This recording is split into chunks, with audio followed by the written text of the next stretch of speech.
사사기 16장 28절에서 31절까지 390회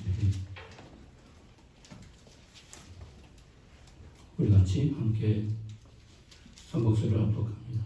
삼손이 여호와께 부르짖어 이르되 주 여호와여 구하옵나니 나를 생각하옵소서. 하나님이 구하옵나니 이번만 나를 강하게 하사 나의 두 눈을 뺀 블레셋 사람에게 원수를 단번에 갚게 하옵소서 하고 삼손이 집을 버틴 두 기둥 가운데 하나는 왼손으로 하나는 오른손으로 껴 의지하고 삼손이 이르되 블레셋 사람과 함께 죽기를 원하노라 하고 힘을 다하여 몸을 굽히며 그 집이 곧 무너져 그 안에 있는 모든 방백들과 온 백성에게 덮이니 삼손이 죽을 때에 죽인 자가 살았을 때에 죽인 자보다 더욱 많은들 그의 형제와 아버지의 온 집이 다 내려가서 그의 시체를 가지고 올라가서 소라 에스다온 사이 그의 아버지 마노아의 장지에 장사하니라. 삼손이 이스라엘 사사로 20년 동안 지냈더라. 아멘. 할렐루야. 환영합니다. 축복합니다. 오늘 본문은 우리가 너무나 잘 알고 있는 사사기 중에서 가장 큰 하이라이트라고 말할 수 있는 삼손의 마지막 부분, 12사사 중에 마지막 사사로 이제 마지막을 장식하는 사건이 오늘 본문에 기록되어 있습니다. 16장의 이 마지막 이 삼손의 모습에서 삼손의 마지막 비극의 모습을 우리가 보게 되는데요.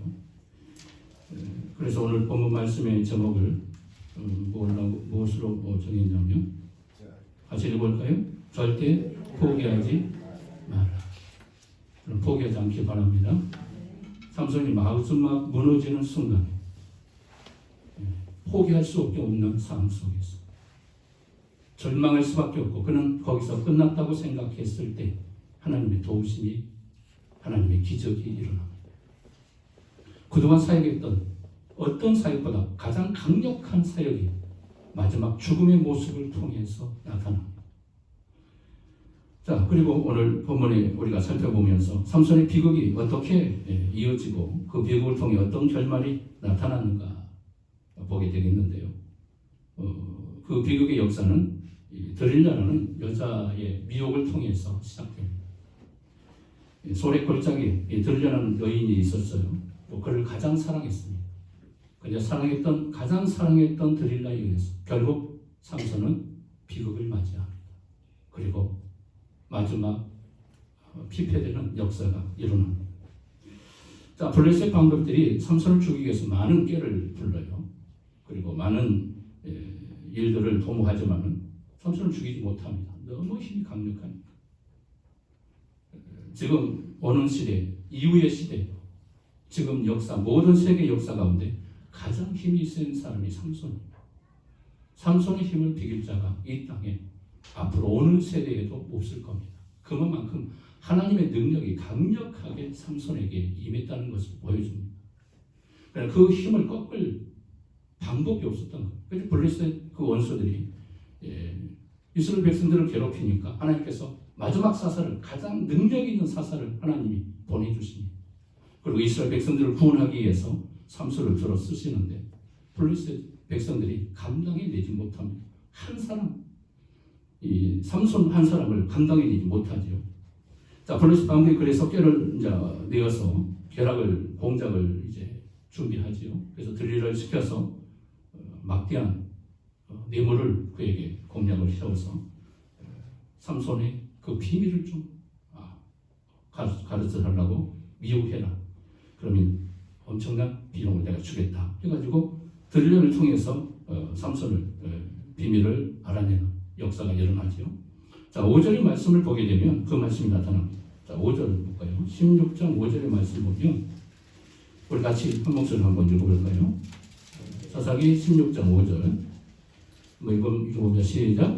블레셋 사람의 방백들이 그 여인에게로 올라가서 그에게 이르되 삼손을 깨워서 무엇으로 말미암아 그 큰 힘이 생기는지 그리고 우리가 어떻게 하면 능히 그를 결박하여 굴복하게 할 수 있는 설명지 알아보라. 그리하면 우리가 각각 은 300개씩을 내게 주리라 하니. 자, 여기서 들릴라에 의해서 삼손이 결국 무너지게 되는데요.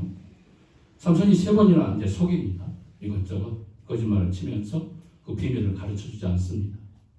그리고 마지막에 가서 자신의 비밀을 실토합니다.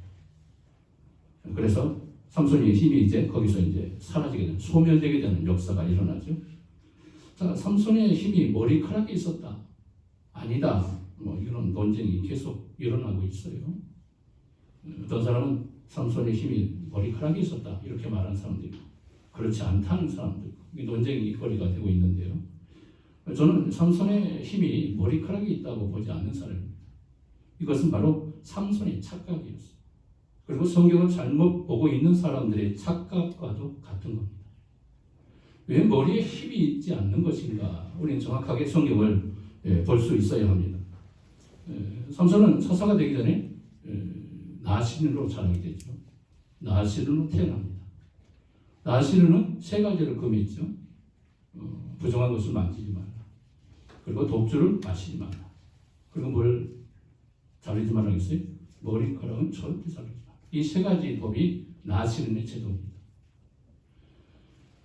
그래서 구약 시대에는 나시린으로 살고 싶을 때 소원을 하게 되죠. 나도 나시린으로 살고 싶습니다. 하나님께 소원하면 나시린이 됩니다. 그리고 어떤 사람은 하나님께서 처음부터 태어날 때부터 나시린으로 하나님 부르신 사람이 있어요. 바로 삼손과 같은 사람. 세례 요한도 나시린이었어요. 우리 예수님도 나시린과 같은 존재예요. 아무튼 이 삼손이 생각했을 때 마지막 한 가지, 머리카락만 자르지 않으면 내 능력은 소멸되지 않을 것이라 이렇게 착각하고 있었던 거예요. 여러분 3가지 중에서 한 가지만 어겨도 하나님 말씀 어기는 거예요. 이미 삼손은 하나님의 나시린의 그 법을 어기고 산 사람이, 순종하지 못하고 실패한 사람인 거예요. 그래서 삼손은 늘 생각해요. 머리만 자르지 않으면 나는 될 것이다. 이렇게 생각한 거예요. 부정한 것을 만지던, 독주를 마시고 살던, 그건 상관없죠. 상관없다고 생각했던 거예요. 머리만 자르지 않으면 하나님의 능력은 언제든지 나타날 것이다라고 착각하고 살았던 겁니다. 자, 17절의 말씀 보면 이 삼손의 착각의 모습이 나타나는데요. 자, 17절 말씀 한번 읽어볼까요? 시작. 삼손이 진심을 드러내요. 그에게 이르되 내 머리 위에는 삭도를 대지 아니하였느니 이는 내가 모태에서부터 하나님의 나시린이 되었음이라. 만일 내 머리가 밀리면 내 힘이 내게서 떠나고 나는 약해져서 다른 사람과 같으리라 하니라. 부정한 거 만지는 거, 독주 마시는 거, 머리카락만 자르지 않으면 내 능력은 무한할 거라고 생각했던 삼손의 착각. 누가 삼손이 강력한 힘이 머리카락에 있다고 누가 말했을까요? 아무도 성경에 그렇게 말한 사람이 없어요. 삼손 스스로 그렇게 생각하고 있었던 거예요. 머리를 자르면 그 힘이 떠나가게 될 것이다. 내 힘은 머리에 있다. 삼손 혼자 착각하고 있었던 거예요. 자, 성경에 그런 말이 전혀 없어요. 삼손 스스로 생각했다고 말할 수밖에 없는 겁니다. 오늘 본문 말씀에 보면 머리카락 자르니까 삼손의 기운이 빠진 것은 사실이에요. 그래서 그 머리카락의 힘과 능력이 머리카락에 있었는가? 아니라는 거예요. 자, 20절 후반부의 말씀을 보게 되면 무슨 말씀이 나오냐면, 자, 20절 후반부의 한 말씀 볼까요? 여호와께서, 시작. 여호와께서 이미 자기를 떠나신 줄을 깨닫지 못하였더라. 자, 이것이 삼손의 착각이에요. 하나님이 떠나. 그의 머리는 누가 대장이라고 말씀드렸어요? 하나님이 그의 대장이라고. 머리카락을 자르지 않는 것은 네 머리의 대장은 네 머리에 누가 있다는 거예요. 하나님이 계신다는 거예요. 이걸 늘 착각하고 산 거예요. 망각했어요. 하나님을 잊어버리고 살았어요. 하나님 없는 곳에서만 살았어요. 이게 삼손의 모습이었어요. 머리카락이 밀리고 나서 또 삼손이 깨닫지 못하고 있었던 게 뭐예요? 하나님이 떠난 줄 깨닫지 못하고 있었던 거예요. 내 힘의 능력은 하나님 자신이라는 것을 깨닫지 못했다는 겁니다. 하나님께서 그에게 나시린이면 모두가 다 그러니 힘이 기운이 넘쳐납니까? 기운의 능력을 얻게 됩니까? 아니잖아요. 삼손에게 주셨던 하나님의 특별한 은사였던 거예요. 하나님의 선물이에요. 사사에게 주었던 성령께서 임하시고 그에게 은사로 나타난 게 강력한 힘의 권세였어요. 그 힘의 능력으로 이스라엘 구원해라. 나의 일을 감당해라. 하나님의 구원의 나라를 일으켜라. 이걸 하나님께서 명령하신 거예요. 근데 삼손은 자기를 위해만 사용한 거예요. 한 번도 하나님을 위해서 사용하지 않았던 사람이라고 말씀드린 것처럼 그 머리의 힘은 누가 존재했던 거예요? 하나님의 성령이 그와 함께 했던 거예요. 그걸 깨닫지 못하고 사는 거예요. 하나님이 떠났어도 그는 분별하지 못하고 하나님의 함께함을 깨닫지 못했다는 겁니다. 이게 삼손의 비극입니다. 머리카락에 힘이 있었지 않았다는 거예요. 그 순간 하나님께서 어떻게 하십니까? 삼손을 떠나버립니다. 삼손은 자신의 힘이 머리카락에 있다고 끝까지 착각하고 있었던 거예요. 그 힘은 머리카락에 있는 것이 아니라 하나님의 존재에 있었던 거예요. 하나님이 그와 함께하니까 그 힘의 권세가 임했던 거예요. 성령의 불이 임하니까 성령의 능력으로 그의 능력이 나타났던 겁니다. 여러분, 성령이 떠나면 우리도 이렇게 삼손처럼 힘이 빠져버려요. 여러분, 기분이 빠졌습니까? 믿음이 흔들리고 있습니까? 담대함이 사라졌습니까? 내 안에 용기와 하나님을 의지하는 그 믿음의 신뢰가 사라졌습니까? 내 마음속에 불안과 염려만 사로잡혀 있습니까? 성령님이 역사하지 않는 거예요. 성령님을 사모하시기 바랍니다. 내 안의 능력은 내가 건강해서 힘을 얻는 것이 아니라 하나님이 함께할 때만 역사가 일어나는 거예요. 내 믿음의 능력은 내가 열심히 한다고 해서 믿음의 역사가 일어나는 것이 아니라 성령이 함께할 때, 하나님이 함께할 때만이 능력이 나타나는 겁니다. 하나님이 함께하지 않으면 아무런 권능과 능력과 재력이 있어도 하나님이 역사하지 않습니다. 성령의 능력을 구하시기 바랍니다. 그래야 쓰임받는 거예요. 성령이 함께할 때 쓰임받는 존재가 되는 겁니다. 삼손이 이걸 착각하고 내 힘의 능력은 내 자신 머리에 있다고 생각하고 그 힘을 간직하고 살았던 거예요. 얼마나 불행합니까? 하나님 마음을 아프게 했을까요? 자, 삼손은 마지막 비참한 자리에서 그가 비로소 깨닫게 됩니다. 삼손이 붙잡혀서 이제 블레셋 사람들에게 끌려갑니다. 착고에 묶여서 끌려가고 모든 블레셋 사람들에게 조롱을 받습니다. 그리고 보는 앞에서 블레셋의 원수니까 얼마나 힘들었겠어요. 블레셋 사람들은 스스로. 저 삼손 한 사람을 처단하지 못해서 온 이스라엘 블레셋 백성들이 고통 속에 살았던 거죠. 저 삼손만 없애면 우리는 이스라엘 언제든지 그들의 평안을 빼앗을 수 있다고 생각했는데 드디어 그날이 다가옵니다. 그래서 어떻게 합니까? 그의 수치를 보이기 위해서 눈을 빼버려요. 두 눈을 빼버려요. 참, 얼마나 수치스러운 모습입니까? 하나님의 사상, 가장 권세 있는 능력을 가지고 있는 사람이 두 눈을 뽑혀버려요. 하나님이 떠나니까 가장 비참한 존재가 되어버려요. 왜 하필 눈을 뺐을까?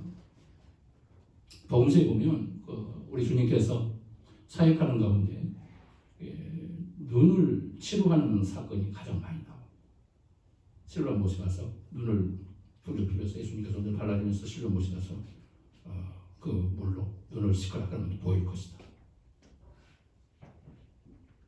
소경이 다윗의 자손 예수여 나를 불쌍히 여기서 외칠 때 소경의 눈, 내가 무엇을 하기를 원하느냐?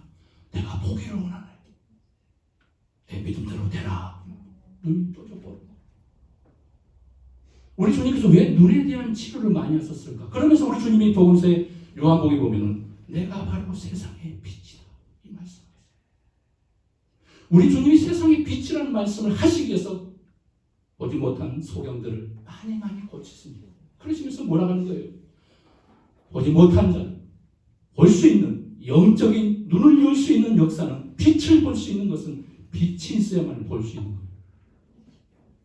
육의 눈은 육신을 보지만 영의 눈은 빛이 있어야 돼요. 영의 세계를 볼 수가 있어요. 믿음의 세계를 볼 수가 있어요. 하나님의 세계를 볼 수가 있어요. 우리 주님의 능력을 믿을 수가 있어요. 할렐루야. 빛을 보는 자만, 그 빛을 받은 자만이. 그래서 예수님이 세상에 내가 빛이다. 나는 보여주는 자다. 생명이 없는 자에게 생명의 능력을 보여주는 자다. 평안이 없는 자에게 평안을 주는 평안의 역사를 주는 내가 바로 그 빛이다라고 말씀하는 거예요. 그래서 눈을 많이 거쳤어요, 주님께서. 그래서 삼손이 눈이 뽑혔다는 말은 여기서 성경이 무엇을 말하고 싶어 하냐면 삼손이 분별력이 없는 존재였다는 것을 보여줘요. 빛을 보지 못하니까 영연히 가려진 존재. 눈은 떠 있지만 세상의 모든 것을 하나님의 뜻대로 보지 못하고 하나님의 비밀을 깨닫지 못하고 사사의 사명을 망각하고 하나님의 뜻을 행하지 못하는 어리석은 분별력이 없는 존재였다는 것을 두 눈이 뽑힘을 통해서 보여주고 있는 거예요. 여러분도 어떻습니까? 우리도 분별력이 없습니다. 세상에서 방황할 수밖에 없는 거예요. 영적으로 방황할 수밖에 없는 겁니다. 내가 예배는 드리지만 내 영혼은 방황할 수밖에 없어요. 여러분 눈이 열리시기 바랍니다. 영의 눈이 열리시기 바랍니다. 빛을 보는 자가 되시기 바랍니다. 생명의 빛이 내 안에 있게 하여 주시옵소서. 세상의 빛을 보게 하시고 어두운 자들에게 빛을 전하는 자가 되게 하여 주시옵소서. 그래서 우리 주님께서 이런 빛의 개념으로 치유의 역사를 통해서 설명해 주셨던 겁니다. 자, 지금 삼손이 16장에 보면은 무엇이 옳은 것인가? 무엇이 그른 것인가? 하나님이 기뻐하는 것이 무엇인가를 그런 분별하지 못하고 살았다는 것을 이런 모습으로 보여주고, 그래서 비참한 결과를 가질 수밖에 없었고 그의 비극은 당연할 수밖에 없었다는 것을 이렇게 보여주는 거예요. 여러분 분별하지 못하면 우리도 그렇게 되는 거예요. 어리석은 존재가 되는 거예요. 하나님이 기뻐하지 못하는 존재로 삼손처럼 살 수밖에 없다는 것을 우리는 깨달아야 할 겁니다. 그는 어디에서 늘 놀았다고 말해요? 늘 팔레스타인 땅에서 거기서 놉니다. 가사에서, 소래 골짜기에서 늘 거기서 노는 거예요. 유대 땅에서 놀지 않고 이스라엘 백성들을 치료하며 그들을 다스리며 그들에게 하나님의 평화의 역사, 복음의 역사를 이룩하는 사명을 감당하는 것이 아니라 늘 하나님 없는 곳에서 살았던 삼손의 모습. 육신의 눈이 멸종했다는 그는 깨닫지 못했어요. 육신의 눈이 망가지고 나서야 그가 깨닫습니다. 여러분, 우리가 평안할 때, 우리가 잘 될 때 깨닫지 못하는 게 너무 많습니다. 하나님의 뜻을 행해야 할 때가 있음에도 불구하고 그 뜻을 행하지 못할 때가 많아요. 잃고 나서 깨닫는 거예요. 건강을 잃고 나서 건강의 소중함을 깨닫고, 하나님 건강 있을 때 내가 주님을 위해서 헌신하겠습니다. 주님을 위해서 충성하겠습니다. 말만 했을 뿐이지 건강할 때, 기회가 있을 때는 다 놓쳐버려요. 분별하지 못하고 살아갑니다. 삼손처럼 살아갑니다. 눈을 잃고 나서 삼손이 그때서야 깨닫는 거예요. 눈이 멀쩡하게 있을 때는 그는 아무것도 보지 못했어요. 하나님의 뜻이 무엇인가도 깨닫지 못했고 사사의 사명이 무엇인가도 망각하고 살았던 삼손. 눈을 잃고 나서 그때서야 보이기 시작합니다. 하나님의 뜻이 무엇인가? 내가 어떻게 살았는가? 하나님의 마음을 어떻게 아프게 했는가를 그제서야 눈이 뽑히고 나서야 그제서야 깨닫는 거예요. 하나님, 이제 보이는 거. 이제 하나님이 보여요. 하나님, 내가 너무너무 하나님을 아프게 했네. 하나님의 마음을 너무너무 속상하게 했네요. 그제서야 깨닫는 거예요. 내게 주신 이 막강한 놀라운 이 사명을 망각하고 살았던 자신을 보면서 그제서야 통곡하는 거예요.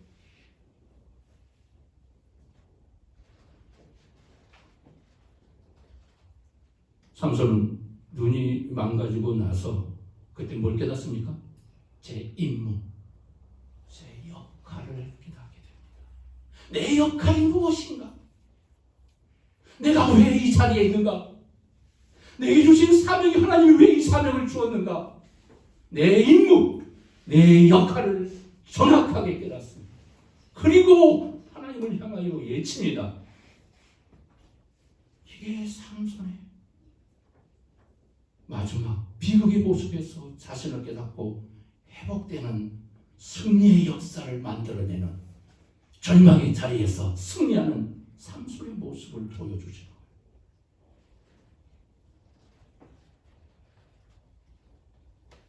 여러분 어떠세요? 무엇이 하나님이 기뻐하는 것인지 깨닫지 못하고 살고 있지는 않습니까? 순종도 마찬가지입니다. 무엇을 잃고 나서 순종하라고. 순종이 잘 안 돼요. 늘 말씀드린 것처럼 이스라엘 백성이 광야 40년 동안 뭘 훈련시킨지 아십니까? 안식일의 개념을 훈련시켜요. 그리고 순종의 교훈을 훈련시켜요. 몇 년 동안? 40년 동안. 이게 그렇게 안 되는 거예요.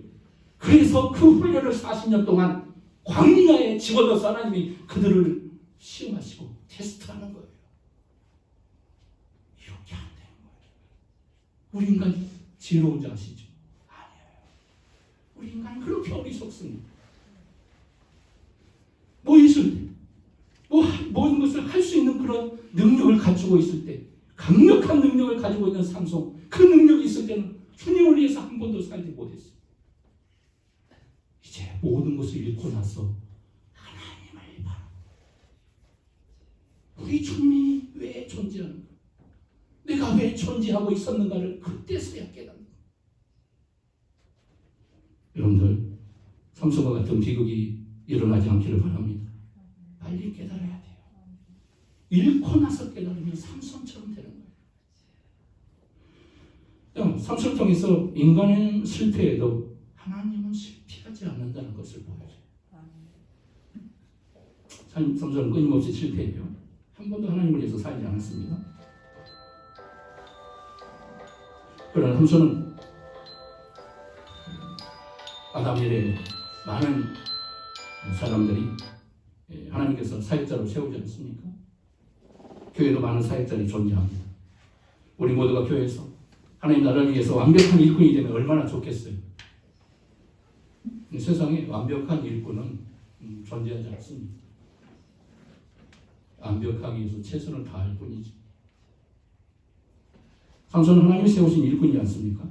근데 어떻게 이렇게 하나님의 은혜를 모르는 존재로 살았을까? 하나님의 사명과는 전혀 상관없는 삶을 살았을까? 우리가 납득이 안 갈 때가 많아요. 왜 이런 자를 세우셨어, 하나님? 성경을 보는 자로 하여금 삼손을 볼 때마다 하나님 왜 이런 자를 세우셔가지고 이런 비극을 보게 하십니까? 아니, 세우지 않았더라고요. 이런 비참한 꼴을 우리가 성경을 볼 때 삼손의 존재를 기억지 않을 텐데 왜 이렇게 하나님의 뜻을 깨닫지 못하고 분별 없는 존재를 세워서 하나님 이해할 수 없습니다. 아니, 이런 의문을 가질 수가 있어요. 우리가 하나님의 일을 잘 못해서 내가 신실하지 못해서 삼손같이 분별력이 없어서 나를 인해서 하나님의 계획이 파괴되어 버린다면 어떻게 하겠어요? 감히 하나님의 사명을 받을 수 있겠어요? 하나님이 주신 직분을 받을 수 있겠습니까? 내가 잘못해서 하나님의 영광이 가려진다.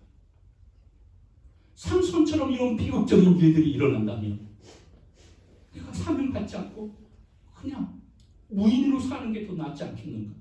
그렇게 생각할 수도 있을 겁니다. 그런데 우리가 분명히 볼 수 있는 것은 삼손은 다 실패했어요. 그러나 불구하고 하나님은 실패하지 않는다. 이걸 보여주시고 모든 것을 잃었어요. 그 능력의 위대함을 가지고 하나님의 능력을 감당하지 못하고 결국 그것까지 잃어버린 삼손. 그래서 모든 것을 실패했어요. 가장 비극적인 존재로 절망의 자리에 빠졌어요. 그래도 하나님은 실패하지 않아요. 삼손은 실패해도 하나님은 실패될 수 없는 존재라는 것을 보여주시기 위해서 삼손같이 망가진 존재를 통하여 다시 회복하여 그를 세우심으로 하나님의 위대한 역사를 보여주는 겁니다. 하나님이 이런 분이죠. 믿으십니까? 우리 하나님이 이런 분이죠. 성경이 왜 존재하느냐? 하나님의 모습을 보여주기 위해서입니다. 왜 인간의 비극적인 모습이 이렇게 많이 있느냐? 이런 비극적인 존재가 있음에도 불구하고 하나님은 그들을 긍휼히 여기시고 그들과 함께 일하기를 원하시고 그들을 통해 영광을 받기를 원하시는 그 하나님의 사랑, 그 하나님의 마음. 그럼 나는 뭐예요? 나는 나 같은 존재라도 하나님이 쓰시고 싶어서 삼손보다 못한 존재일지라도 하나님은 우리를 들어 쓰시고자 원하시는 분이라는 것. 그래서 이것을 깨달아야 돼. 그러니까 사명이 얼마나 중요한, 직분이 얼마나 중요한 것인가 깨달으셔야 돼요. 하나님 내게 사명 주시고 내게 직분 주셔서 감사합니다. 이걸 깨달으셔야 돼요. 내가 감당할 수 있어서 주신 것이 아니라 감당 못해도 주시는 거예요. 내가 실패해도 하나님이 우리를 세울 수 있는 분이시기 때문에 그래서 주시는 거예요. 내가 잘나서 주신 것이 아니라 내가 완벽하게 준비됐으니까 주신 것이 아니라 부족해도 주시는 거예요. 절망하지 말아라. 나만 의지하고 너의 힘의 능력은 내 안에 있다. 내가 능력이다. 이걸 보여주시는 거예요. 이게 삼손의 모습입니다. 삼손 실패했으니까 하나님 잘못했네요. 하나님 아시고도 이럴 수 있습니까? 이게 아니라 실패된 존재를 다시 회복하여 승리의 사람으로 어떻게 하나님이 또 쓰시는가? 이걸 보여주시고.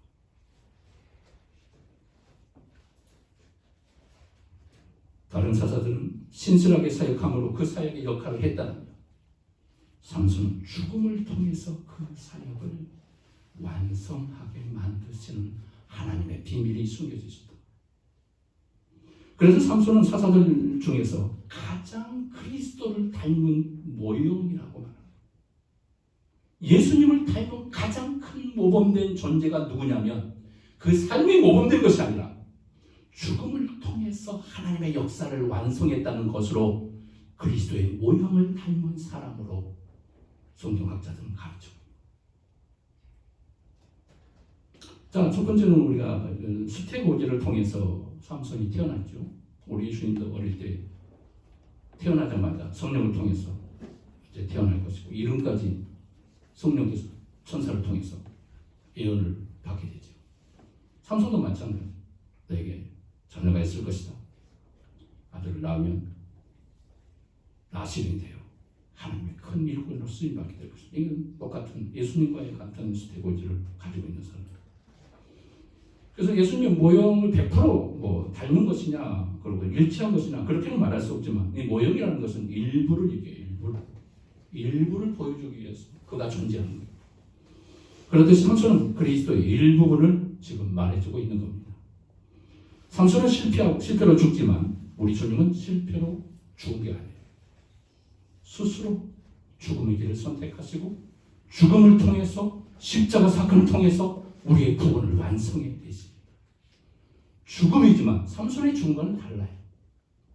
우리 주님은 위대한 죽음이었고 전 인류를 구원하는 죽음이었고 생명의 역사를 이룩하는 하나님의 구원의 역사를 일으켰던 죽음이었습니다. 삼손은 죽음을 통해서 사사의 사명의 마지막 임무를 완성해냅니다. 그래서 삼손은 누구보다 그리스도의 모형을 닮은 사람이다, 이렇게 말할 수 있는 겁니다. 세 번째는 삼손은 죽음 직전에 마지막 위대한 기도를 드림으로 승리합니다. 자, 28절의 말씀 볼까요? 자, 28절의 말씀을 보면 이런 말씀이 나옵니다. 자, 28절 읽어볼까요? 시작. 삼손이 여호와께 부르짖어 이르되 주 여호와여 구하옵나니 나를 생각하옵소서. 하나님이여 구하옵나니 이번만 나를 강하게 하사 나의 두 눈을 뺀 블레셋 사람에게 원수를 단번에 갖게 하옵소서 하고. 자, 이 기도가 조금 문제가 있는 것처럼 보이죠. 왜냐하면 지금 하려고 하는 민족을 구원한다는 그런 기도가 아니라 하나님 백성으로서 어떤 역할보다는 뭘 기도하고 있습니까? 개인적인 오난을 풀어달라고 기도하고 있는 겁니다. 내 원수를 갚아주세요. 내 눈을 망가지게 하는 이 원수들을 갚아주세요, 하나님. 이렇게 들려지죠. 그런데 삼손은 마지막 죽음 직전에 비참한 모습이죠. 온 형태가 제대로 알아볼 수 없을 정도로 두 눈이 뽑혔으니 얼마나 거름이 질질라. 눈에서 얼마나 그 모습이 비참해 조롱거리니까. 그러나 그 자체, 그 상태에서 하나님 내 눈 좀 마지막 고쳐주세요. 그런 기도를 하지 않습니다. 하나님 나 좀 치료해주신다면 내가 다시 회복되어 이 원수들을 하나님의 뜻에 의해서 이 백성을 구원해 되겠습니다. 이렇게 기도하지 않습니다. 고쳐달라고 자신을 위해서 기도하지 않습니다. 하나님의 사사의 마지막 사명을, 마지막 임무를 내가 완성하겠습니다. 내게 한 번 기회를 주신다면 이 마지막 사명을 하나님의 영광을 위해서 쓰임받고 싶습니다. 이 기도를 드린 겁니다. 그래서 하나님께서 그에게 그 간절한 기도, 두 눈을 잃고 나서 눈이 멀쩡할 때는 하나님의 뜻을 바라볼 수 없었던 그가 눈을 잃고 나서 진정으로 하나님을 만납니다. 하나님, 내가 눈을 멀쩡했을 때는 하나님을 깨닫지 못했습니다. 하나님을 등지고 살았습니다. 하나님 없는 곳에서만 가고 그곳에서만 살았습니다. 이제 눈을 뽑힌 상태에서 하나님이 보이기 시작합니다. 자신의 잘못이 무엇이었던가를 그때서야 깨닫는 거예요. 내가 이런 엄청난 잘못을 하나님 앞에 범하고 살았네요. 이제라도 진정으로 내가 사명을 이룩하기를 원합니다. 내 사명을 망각하고 살았던 나의 사명, 마지막 내게 다시 회복해 주신다면, 기회를 한 번만 주신다면 내가 죽음으로써 이 사명을 하나님의 영광을 위해 쓰이겠습니다. 이 기도를 드립니다. 하나님께서 그의 간절한 눈물을 흘릴 수 없는 통곡의 기도를 하나님이 들으신 거예요.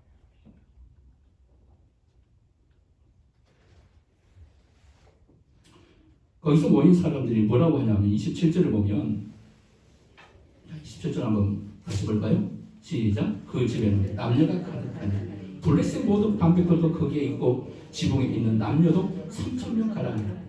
다 삼손이 재주 부리는 것을 보더라. 블레셋 모든 방, 지붕에 있는 사람이 지금 몇 명이나 있어요? 3,000명.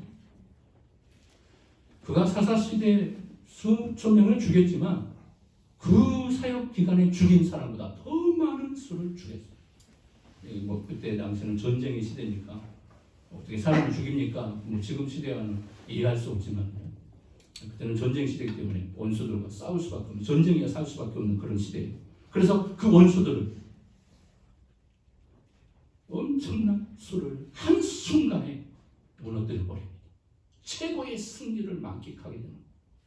삼손의 업적 중에서 가장 큰 역사가 죽음 직전에 두 눈을 잃고 나서 그가 응답받고 하나님의 다시 기회를 주는 그 기회의 역사를 통하여 그가 그 일을 이루어낸 것입니다. 할렐루야. 24절에 보면 블레셋 사람들이 알지 못했던 것들이 나오는데 뭘 그들이 착각하고 있었을까요? 24절을 보게 되면 이런 말씀이 나옵니다. 이스라엘 다시 볼까요? 백성들도 삼손을 보았으므로 이르되 우리의 땅을 망쳐놓고 우리의 많은 사람을 죽인 원수를 우리의 신이 우리 손에 넘겨주었다 하고 자기들의 신을 찬양합니다. 자, 여기서 블레셋 사람들이 깨닫지 못한 게 하나 있어요. 그게 뭐냐면 하나님이 신이 버리면 그 신이 버리는 순간 영원히 버림받을 줄 알았다. 유대 하나님이라는 그 신은 자기들이 섬기는 그런 우상의 신과 동일하게 생각하고 있었다. 삼손 한 번 버렸으니까 이제 마지막 실패로 끝났으니까 하나님도 그를 영원히 버릴 것으로 생각했다. 근데 어떻게 했어요? 하나님 그를 버리지 않습니다. 비참한 모습이었지만 가장 실패하는 모습 속에 조롱을 받으며 수레를 끌으면서 그 모습을 보고 비웃으며 수많은 블레셋 사람들이 자기 신을 찬양하면서 우리의 신이 이겼다라고 찬양하면서 하나님은 죽었다라고 찬양하고 있는 그 모습을 보면서 하나님은 어떤 분이시다? 하나님은 실패하더라도 절대 포기하지 않고 버리시는 일이 없는 하나님이라는 사실 보여주는 거예요. 다시 하나님이 삼손을 세우신 그에게 힘의 능력을 주십니다. 기회를 주십니다. 회복해 주십니다. 우리 하나님이 이런 하나님인 줄 믿으시기 바랍니다. 한 번 실패하면, 두 번 실패하고 세 번 실패하면 세상은 더 이상 기대하지 않아요. 더 이상 그를 인정하지 않습니다. 하나님은 끝까지 실패해요. 모든 것을 실패해요. 우리 하나님은 나를 버리지 않습니다. 믿으십니까? 아멘. 우리가 하나님을 영원토록, 우리 하나님을 영원히 사랑할 수 있는 근거가 뭐냐면 이런 하나님이기 때문에, 내가 실수하고 실패해도 우리 하나님은 영원히 나를 버리시지 않는다는 이 사실 때문에 하나님을 사랑하는 거예요. 하나님 감사합니다. 하나님 찬양합니다. 우리 하나님을 바라볼 수밖에 없는 거예요. 우리 하나님을 떠날 수 없어요. 그래서 삼손의 기도를 들어보십시오.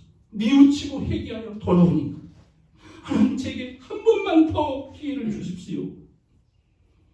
우리도 삼손처럼 실패하지 않으면 좋겠지만 인간은 누구나 다 실패해요. 넘어집니다. 무너질 때도 있어요. 난망의 좌절에 빠질 때도 있어요.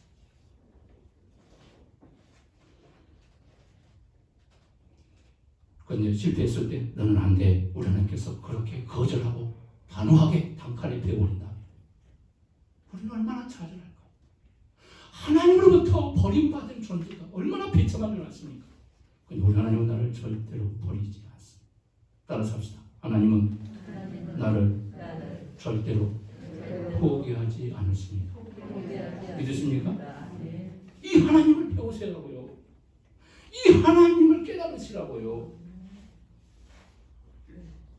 우리가 왜 하나님을 믿어요? 보이지 않는 하나님이지만 성경 속에 비춰지는 그 하나님이 누구인가를 볼 때 우리의 마음을, 감동을 주는 거예요. 내 심령을 움직이게 만드는 거예요. 하나님이 이런 분이셨구나. 그래서 우리는 언제나 실패해도 다시 돌아갈 길이 있다는 것에 여러분 감사하십시오. 이걸 깨닫지 못한 자가 또 누굽니까? 가룟 유다였어요. 예수님을 은삼십에 팔아먹고 그가 좌절에 빠졌습니다. 그리고 더 이상 돌아갈 길이 없다고 생각하고 어떻게 합니까? 남의 법을 메어 자살해버립니다. 돌아갈 길이 없으니까. 베드로도 실패했어요. 그런데 베드로는 어떻게 합니까? 우리 주님이 찾아오셔서 그걸 해볼까? 우리 주님께만 가면 주님이 다 용서해 주십니다. 죄를 뉘우치고 회개하고 주님 잘못했어요. 내가 이렇게 살았어요. 더 이상 이렇게 살지 않겠어요. 주님 도와주세요. 주님께 회개하며 주님의 도움을 구한다면 기회를 주십니다. 실패도 회복하여 주십니다. 하나님께서 놀라운 능력으로 다시 기회를 주실 것입니다. 이 하나님이 있어요. 이 삼손의 기도. 자, 머리카락에서 힘이 나온 것이 아니라고 말했어요. 오늘 본문에 이제 마지막에 보면은 머리카락이 나오고 있어요. 머리카락이 나와서 머리카락에 힘이 있는 것이 아니라 무엇이 나오는 거예요?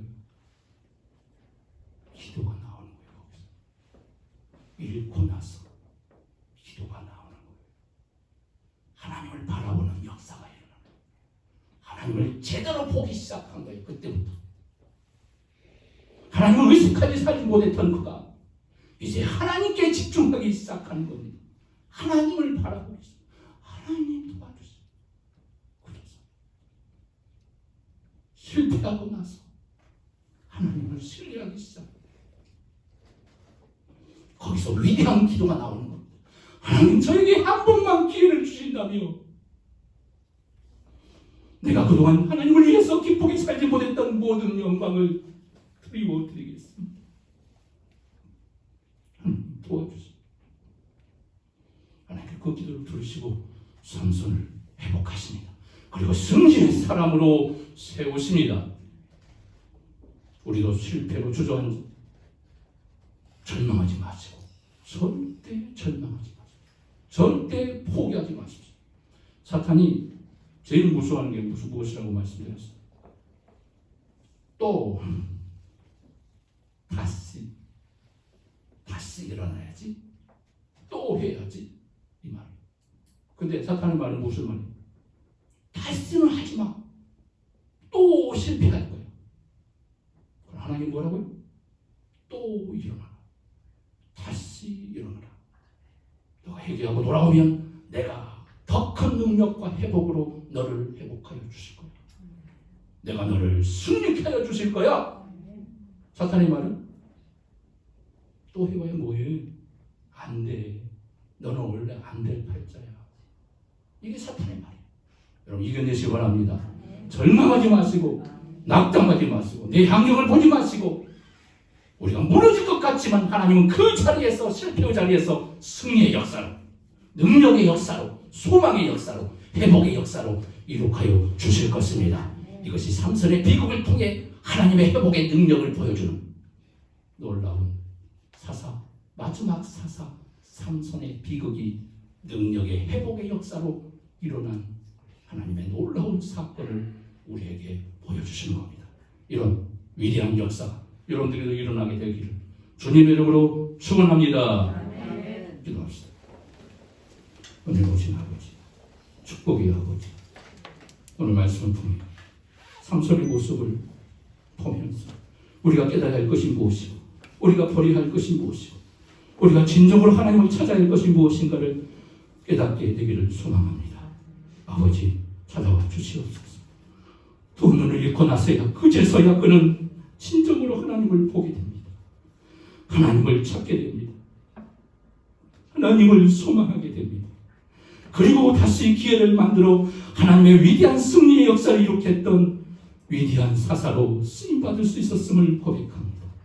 우리도 그렇게 하나님 앞에 절대 포기하지 않고 난망하지 않고 삼손의 마지막 이 회개의 기회를 얻어 하나님의 위대한 능력의 도구로 쓰임받은 것처럼 우리 모두가 쓰임받을 수 있도록 우리 하나님 찾아와 주시옵소서.